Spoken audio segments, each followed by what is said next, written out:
everyone. Today is Wednesday, April 8th, and we are the Good Doctors here with your Good Doctors Diagnose for the pop culture moment of the week. I am Dr. Kristen. I'm Dr. Erin. And today we are talking about Miss Taylor Swift's most recent documentary, and because I'm saying most recent because I hope there's a lot more, tipping our hat there, documentary on Netflix called Miss Americana. Ooh. For anyone who is not a Taylor Swift fan, let us assure you that we were not either, really, before we watched. Like, we were moderate. Like, I liked some of her songs. I would not have called myself a fan of her in general. As her as a person. But we kept hearing all these things about the documentary. Mm-hmm. Some of her songs are jams. And so we were like, you know what? Let's give it a run. I think this will be fun. I thought it was going to be like, the One Direction concert documentary. Y'all, it was not like that at all. We have so many thoughts and feelings about this documentary. You will be hearing from us again about it. It covers everything we would want to talk about, but specifically what it was like to be a young woman trying to make her way in the music industry. But that's not what we're going to talk about yet. So put a pin in all of your thoughts and comments about Miss Americana. Today, we're just going to be talking about one simple idea, which is the basic premise behind the documentary, and that is that humans are humans. This may sound really strange, but I think often in terms of celebrity and the performativity of fame, we tend to forget that the folks who are employed to entertain us are still humans with emotions and feelings and histories and baggage.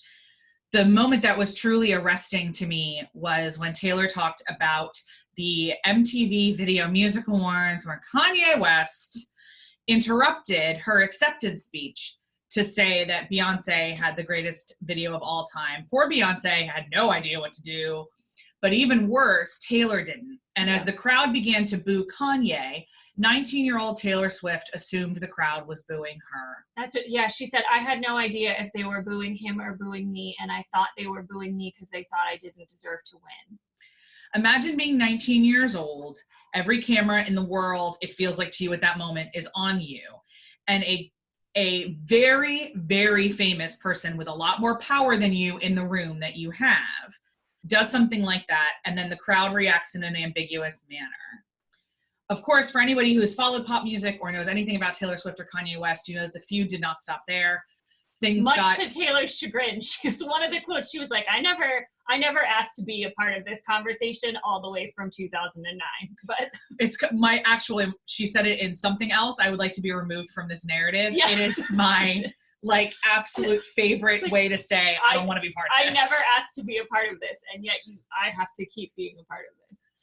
So we just wanted to really briefly remind all of us, because even us who are experts in humanity tend to forget that humans are humans. And that I think for me, the biggest lesson on that from this documentary was that you don't know what other people are going through either, which is a huge lesson we can bring right into the workplace every single day. And one of the things she said that struck me so clearly about a young woman, she was kind of profiling her life from like 15 to 30, which is a time which most of us spend a lot of time figuring out who we are. And she said, I never had the luxury of figuring things out.